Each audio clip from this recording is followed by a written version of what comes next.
అన్న చెప్పండి అసలు ఎందుకని రాజ్భవన్ కి పిలుపుకోవడం జరిగింది కాంగ్రెస్ వాళ్ళు? ఇవాళ గత 10 ఏళ్లుగా నరేంద్ర మోడీ దేశ సంపద అంతను కూడా అంబానీకి ఆదాని దోచిపెట్టడం జరుగుతుంది. ఇవాళ మొదటి నుంచి కాంగ్రెస్ పార్టీ మేము ఒకటే డిమాండ్ చేస్తున్నాం. ఇవాళ ఆదాని మొత్తాన్ని కూడా జాతి సంపద అంతను కూడా గుత్తాధిపత్యంగా పెట్టుకొని ఇవాళ మోనాపలి చెలాయిస్తున్నటువంటి వ్యక్తి ఇవాళ ఆదాని. ఇవాళ మొత్తం కూడా చూస్తున్నాం. అదే విధంగా గతంలోనే అమెరికాలో కూడా ఇవాళ కోర్టు కేసు నమోదైంది ఆదానికి వ్యతిరేకంగా. ఏ విధంగా అక్రమాలకు పాల్పడ్డారని కాంగ్రెస్ పార్టీ ఏదైతే చెప్తుందో ఇవాళ అది ప్రూవ్ అయింది. ఇప్పటికైనా కాంగ్రెస్ పార్టీ మేము ఒకటే డిమాండ్ చేస్తున్నాం. ఇవాళ జాయింట్ పార్లమెంటరీ కమిటీ ఏర్పాటు చేసి అదే విధంగా ఆదాని పైన చర్యలు తీసుకోవాలని దానికి నిరసనగానే ఇవాళ కాంగ్రెస్ పార్టీ తెలంగాణ అధ్యక్షుడు పిసి కుమార్ మహేష్ కుమార్ గౌడ్ గారి ఆధ్వర్యంలో ఇవాళ చెలో రాజ్భవన్ కార్యక్రమాన్ని ఇవాళ చేపట్టడం జరిగింది. దీంట్లో కాంగ్రెస్ పార్టీ కార్యకర్తలు, నాయకులు, మంత్రులు, ముఖ్యమంత్రి అందరూ కూడా పాల్గొంటారు. అదే విధంగా గత 2 సంవత్సరాల పైగా మణిపూర్ మంటల్లో తగలబడుతుంటే ఇవాళ మహిళని వివస్త్రణ చేసి నడు రోజుల్లో ఊరేగిస్తుంటే మరి ఈ దేశ ప్రధాని ఎందుకు మాట్లాడలేడు? ఈ 2 విషయాల మీద ఇవాళ కాంగ్రెస్ పార్టీ నిరసన కార్యక్రమాలు చేపట్టడం జరిగింది. ఇవాళ తెలంగాణలో పెద్ద ఎత్తున ఇవాళ కార్యకర్తలందరూ కూడా ఇవాళ నెక్లెస్ రోడ్ ఇందిరాగాంధీ స్టాచ్యూ నుంచి రాజ్భవన్ వరకు ఈ కార్యక్రమాలు చేపట్టడం జరుగుతుంది. ఇప్పటికైనా నరేంద్ర మోడీ దిగివచ్చి ఆదాని పైన చర్యలు తీసుకోవాలని కాంగ్రెస్ పార్టీ డిమాండ్ చేస్తుంది. అసలు ఎందుకని మోడీ అదాని విషయంలో ఎందుకని స్పందించట్లేదు అనిపిస్తుంది? మీరు చూడండి, గత 10 ఏళ్ళుగా నరేంద్ర మోడీ ప్రధాని అయినప్పటి నుంచి కూడా ఇవాళ ఆదాని ఆస్తులు ఏ విధంగా పెరిగినో, ఏ విధంగా సహజ వనరులు అన్నింటిని కూడా ఇవాళ ఆదానికి దోచిపెడుతున్నారు.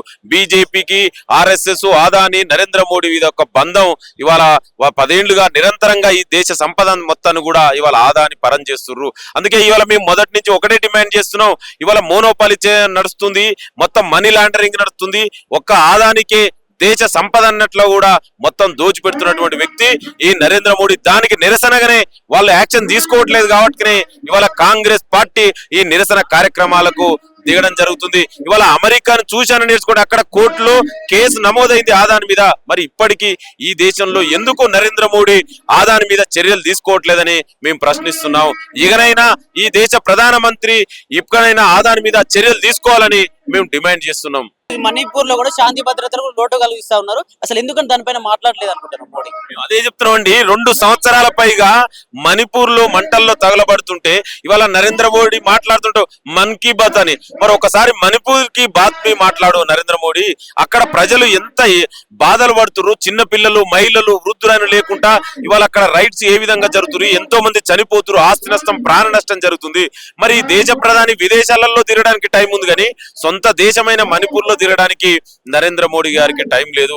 అందుకే దానికి నిరసనగానే మేము ఇవాళ డిమాండ్ చేస్తున్నాం. మణిపూర్ గురించి మీరు మాట్లాడండి, ఆ ప్రజలకు న్యాయం చేయండి, మణిపూర్ ను విజిట్ చేయండి, జాయింట్ పార్లమెంటరీ కమిటీని ఏర్పాటు చేయమని ఇవాళ కాంగ్రెస్ పార్టీ ఇవాళ ఈ నిరసన కార్యక్రమానికి పిలుపునివ్వడం జరిగింది. అలాగే ఈ కాంగ్రెస్ పార్టీ ప్రభుత్వంలోకి వచ్చినప్పటి నుంచి హిందూ దేవాలయాలు చాలా ఎక్కడెక్కడ కూల్చివేతలు జరుగుతా ఉన్నాయి, ముస్లింలకు సపోర్ట్ గా ఉంది కాంగ్రెస్ పార్టీ అని చెప్పి బీజేపీ నాయకులు అంటా ఉన్నారు. అసలు ఎందుకు బీజేపీ నాయకులు మాట్లాడతారు, వాళ్ళు ఏం మాట్లాడతారో వాళ్ళకే అర్థం కాదు. వాళ్ళు ఎంతసేపు భావోద్వేగాల రాజకీయాలు చేయాలనుకున్న వ్యక్తులు బీజేపీ నాయకులు. ఇవాళ తెలంగాణలో గౌరవనీయ ముఖ్యమంత్రి రేవంత్ రెడ్డి గారి ఆధ్వర్యంలో అభివృద్ధి సంక్షేమమే ధ్యేయంగా నిరంతరం ప్రజలకు అందుబాటులో ఉండుకుంటూ ఇక్కడ పరిపాలన జరుగుతుంది. ఏదో కొంతమంది కావాలని బీజేపీ నాయకులే ఈ యొక్క భావోద్వేగాలు చేయడం పేరు మీద రాజకీయాలు చేయాలనుకుంటారు. కానీ ఇది తెలంగాణ చైతన్యానికి ప్రతీక. ఇది ఎంతో విప్లవాత్మకమైన గడ్డ, తెలంగాణ గడ్డ. ఇక్కడ బీజేపీ నాయకులు ఎన్ని కుట్రలు చేసినా కూడా ఇక్కడ నడవై డెఫినెట్ కూడా మేము ఎక్కడ కూడా ఏ వర్గం అని కాదు, వాళ్ళందరూ కూడా తెలంగాణ అంటేనే గంగా జమున తహజీబ్ కు నిదర్శనం తెలంగాణ, హైదరాబాద్. ఈ కల్చర్ ని చెడగొట్టాలని బీజేపీ నాయకులు కొంతమంది వాళ్ళ అనుచరులు కుట్ర చేస్తారు. ఈ తెలంగాణలో అవి ఏం జరగదు. ఇవాళ తెలంగాణలో ఈ ప్రజా పరిపాలనలో ప్రజలందరూ కూడా కాంగ్రెస్ ప్రజాప్రభుత్వం వైపు ఉన్నారు. ఎక్కడ కూడా మీరన్నట్టు అట్లాంటిది ఏది జరగలే. ఏదైనా జరిగినా కూడా ఇమ్మీడియట్ గా ప్రభుత్వం యాక్షన్ తీసుకుంటుంది. ఇవాళ శాంతి భద్రతలు తెలంగాణలో చాలా పటిష్టంగా ఉన్నాయి.